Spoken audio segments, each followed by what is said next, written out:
"You killed the best part of me," she said, looking Michael Jordan straight in the eyes after 45 years.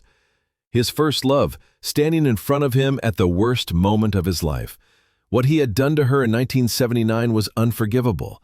What she was about to tell him would make him wish he'd never been born. The funeral of Dolores Jordan had brought together family, friends, and teammates from across Michael's life, but nobody expected to see Sarah Chen standing by the cemetery gates, waiting for the man who had destroyed her heart when they were both just 17 years old. This isn't just a story about first love. It's about the choices we make when dreams call louder than the people who love us, and the devastating price some people pay for our success. October 12, 2024. The entire basketball world had come to say goodbye to Dolores Jordan, the woman who raised the greatest player who ever lived. Michael stood at the graveside, surrounded by hundreds of mourners, but feeling completely alone. His mother had been his anchor, his conscience, the one person who never let fame change how she saw him. Now she was gone, and Michael felt like the last thread connecting him to the person he used to be had been cut forever.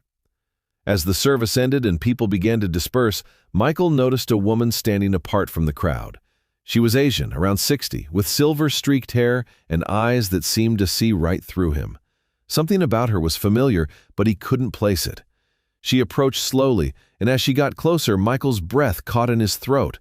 "Sarah?" he whispered. "Hello, Michael." Sarah Chen, his first girlfriend, his first love, the girl he hadn't seen since the summer of 1979, when everything between them fell apart in the most devastating way possible. "What are you doing here?" "I came to pay my respects to your mother. She was always kind to me." Michael looked around nervously. The last of the mourners were getting into their cars, but a few photographers still lingered nearby. "Sarah, maybe we could talk somewhere more private?" "No, Michael. Here is perfect. Right here next to your mother's grave. She always told me you'd have to face the truth someday." 1978. Spendamage Blaney High School in Wilmington, North Carolina. Michael Jordan was just another tall, skinny kid with big dreams and a bigger mouth. Sarah Chen was the quiet, brilliant daughter of Chinese immigrants who ran the local restaurant. They met in advanced placement English class, where Michael struggled to keep up, and Sarah effortlessly earned the highest grades. She was the one who helped him with his essays, who listened to his wild dreams about playing professional basketball, who believed in him when nobody else did. "Remember our first date?" Sarah asked, her voice barely above a whisper. "You took me to your family's house because you couldn't afford to take me anywhere else." Michael did remember. His mother had made dinner, and Sarah had fit in so naturally with his family that it felt like she'd always belonged there. "Your mother loved me," Sarah continued. "She used to tell me I was good for you, that I kept you grounded." "You did." "I tried to." They had been inseparable for 2 years. Sarah was at every basketball game, cheering louder than anyone else. She was the one who held him when he got cut from the varsity team as a sophomore. She was the one who convinced him not to give up on his dreams. But more than that, she was the one who loved Michael Jordan before he became Michael Jordan. "Tell me something, Michael," Sarah said, her voice growing harder. "Do you ever think about the summer of 1979? Michael's stomach dropped. He had spent 45 years trying not to think about that summer. "Sarah, I was 17. We were kids." "Don't you dare minimize what happened. Don't you dare pretend it was just teenage drama." The summer of 1979 was when everything changed for Michael. College scouts had started noticing him. His name was being mentioned in newspapers. Suddenly, the skinny kid from Wilmington was being talked about as someone who might actually make it. And that's when the choice came. "Coach Smith came to see you play," Sarah said. "July 15th, 1979. I was there. I saw the way he looked at you, the way he talked to you after the game." Dean Smith, the legendary coach of the University of North Carolina, the man who could make or break basketball dreams with a single phone call. He told you that you had a real shot at making it to Carolina, didn't he? But he also told you something else. Michael closed his eyes. He knew what was coming. He told you that if you were serious about basketball, you needed to eliminate distractions. He told you that the players who made it to the next level were the ones who could focus completely on their goals. Sarah, please. He told you that having a serious girlfriend would hold you back, that the best players were the ones who could make sacrifices. The memory came flooding back with devastating clarity. Coach Smith hadn't said it directly, but the message was clear. Choose basketball or choose the girl. You can't have both. You came to my house 3 days later, Sarah continued, tears beginning to form in her eyes. July 18th. I had been planning our 2-year anniversary celebration for weeks. Michael remembered that night. Sarah had decorated her bedroom with photos of them together, had made his favorite cookies, had been so excited to give him the gift she'd been working on for months. I gave you that scrapbook, do you remember? Every game, every moment, every dream we'd shared. I had documented all of it because I believed in us. I believed in you. The scrapbook. Michael had forgotten about it until this moment, but now he could see it clearly. Dozens of photos, newspaper clippings, love letters, ticket stubs. Sarah had created a complete record of their relationship, their shared dreams, their future plans. And then you told me, Sarah's voice cracked. You told me that you were breaking up with me because basketball had to come first, that you couldn't afford to have anything holding you back. I didn't mean it like that. Yes, you did, Michael. And then you said the words that destroyed me. Michael knew what was coming. The words he had said in a moment of teenage cruelty, trying to make the breakup so painful that Sarah wouldn't try to fight for them. You said that loving me had been a mistake, that I was never meant to be part of your real life, that I was just practice for when you met someone who actually mattered. The words hung in the air like a curse. Michael had said them 45 years ago, but hearing them repeated now felt like being stabbed in the heart. Sarah, I was 17 years old. I was scared and confused, and you were cruel, Michael. Deliberately, calculating cruel. Do you want to know what happened to me after that night? Sarah asked. Michael wasn't sure he could handle the answer, but he nodded. I didn't eat for 2 weeks. I couldn't sleep. I couldn't concentrate on anything. My parents were so worried they took me to the doctor, thinking I was physically sick. Sarah, I was supposed to start senior year as valedictorian. I was supposed to go to Stanford on a full academic scholarship. I was supposed to become a doctor, remember? We had talked about it so many times. You were going to play basketball. I was going to save lives. Michael felt sick. He had known Sarah was brilliant, but he had been so focused on his own dreams that he'd never really thought about hers. But I couldn't function after you left. My grades dropped. I stopped participating in class. I lost the scholarship to Stanford. What did you do? I went to community college for 2 years, then transferred to a state school. I became a high school teacher instead of a doctor, not because I wanted to, but because it was all I could manage after you broke me. Michael felt like he was going to collapse. Sarah, I had no idea. Of course you didn't. You were too busy becoming famous to think about the girl you destroyed. I did eventually get married, Sarah continued. 10 years later, to a good man who loved me despite the fact that I was never really whole after you. That's good. I'm glad you found someone. We tried to have children for years, Michael. Years of hoping, trying, failing. Do you want to know what the doctors told me? Michael wasn't sure he could handle anymore, but he stayed silent. They said the stress and depression from my teenage years had affected my ability to conceive. They said emotional trauma during crucial developmental periods can have lasting physical effects. The words hit Michael like physical blows. We spent our entire savings on fertility treatments. We destroyed our marriage trying to have the family we dreamed of. And in the end, we had nothing. Sarah, I'm so sorry. My husband left me when I was 35. Said he couldn't spend his life with someone who was still broken by a boy who didn't even remember her name. Michael wanted to reach out to her, but he could see the wall of pain she had built around herself. I've been alone for 25 years, Michael. No husband, no children, no family. Just a quiet life teaching other people's children and trying to forget the future I was supposed to have. But you, Sarah continued, you got everything you wanted, didn't you? 6 championships, global fame, billions of dollars. It's not that simple, isn't it? You made your choice in 1979. Basketball over love, success over people, and you got exactly what you chose. Michael thought about his own failed marriages, his complicated relationships with his children, the loneliness that had followed him despite all his success. I lost things too, Sarah. I made mistakes with my family, my wives. But you chose to make those mistakes, Michael. You had agency. You had power. You could have done things differently if you'd wanted to. What do you mean? I mean that after you became famous, you could have called me. You could have apologized.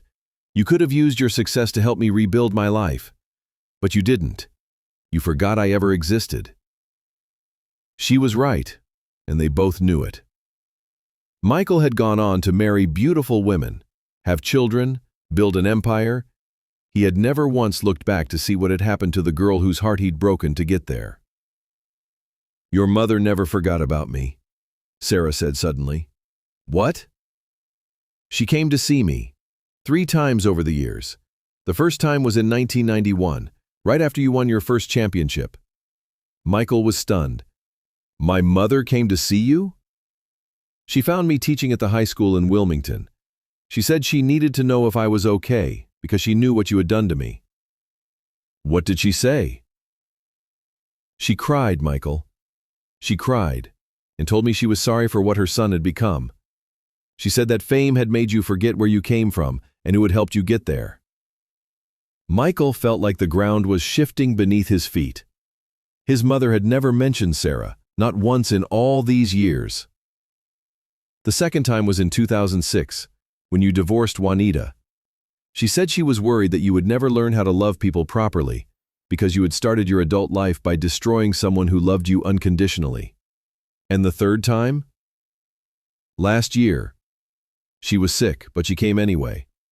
She told me she was dying, and she needed to ask me something. What? She wanted to know if I would forgive you, not for your sake, but for hers. She said she couldn't die knowing that her son had never faced the consequences of the cruelest thing he'd ever done. Michael felt tears building in his eyes. What did you tell her? I told her the truth, that some things can't be forgiven, that some damage can't be undone, that some people's lives are destroyed so completely that there's no path back to wholeness. So why are you here, Sarah? Why now? Because I made a promise to your mother. I promised her that I would tell you the truth about what your choices cost. Not just what they cost you, but what they cost the people you threw away. I never meant to throw you away. Yes, you did, Michael. You calculated the cost of keeping me in your life, and you decided it was too high. You weighed my love against your ambition, and my love lost. I was 17 years old, and I was 17 too, but I would never have done to you what you did to me.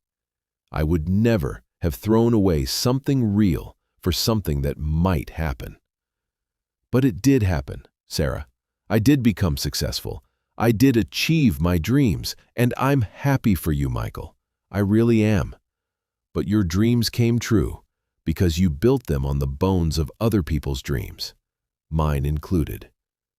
Sarah, I'm sorry. I'm so incredibly sorry for what I did to you, for how I treated you, for the way I ended things between us. I know you are. If I could go back, but you can't, Michael. That's the point. You can't undo 45 years of consequences. You can't give me back the children I never had, the career I never built, the life I never lived. What can I do? How can I make this right? You can't make it right. Some things can't be fixed, Michael. Some mistakes are permanent. Then why tell me? Why put us both through this? Because your mother asked me to. Because she loved you enough to want you to understand the real cost of your choices. Because she hoped that, maybe, finally, you would learn to think about the people you hurt instead of just the people you've become. I need you to understand something, Michael, Sarah said, her voice growing quieter. I'm not telling you this to get revenge. I'm not trying to make you feel guilty. I'm telling you because you have children and grandchildren now, and they need to know that love isn't disposable. What do you mean? I mean that you spent your whole life treating people like they're either useful to you or not, like they're either part of your success story or obstacles to overcome. That's not true, isn't it? How many people did you cut out of your life when they stopped serving your purposes? How many relationships did you sacrifice for your career? How many people loved you and got nothing back? Michael thought about his marriages, his relationships with his children, the friends he'd lost along the way. Sarah wasn't entirely wrong. Your mother was terrified that you would die without ever learning how to love people for who they are, instead of what they can do for you. I do love people. You love what people represent to you, Michael. You love your children because they're your legacy. You loved your wives because they made you look good. You love your friends because they're useful or entertaining. And you? How did I love you? You didn't love me, Michael. You loved the way I made you feel about yourself. You loved having someone who believed in you completely. But when I stopped being useful to your dreams, you threw me away like I was nothing. There's something else I need to tell you, Sarah said. Something your mother made me promise to tell you. What? The night you broke up with me, after you left my house, I tried to kill myself. Michael felt like he'd been shot. What? I took my father's sleeping pills, all of them. I wrote a note saying that if Michael Jordan could throw away someone who loved him completely, then love must not be real, and if love wasn't real, then life wasn't worth living. Sarah, oh my God. My mother found me in time, rushed me to the hospital, pumped my stomach. I was in a coma for 3 days. Michael was shaking now. Why didn't anyone tell me? Because my parents begged the doctors to keep it quiet. They didn't want the scandal to affect their restaurant business. And because I made them promise never to tell you. I didn't want you to have the satisfaction of knowing how completely you had destroyed me. I would never have wanted that.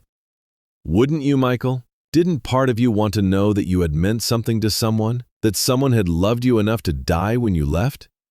Michael couldn't answer because he wasn't sure what the truth was.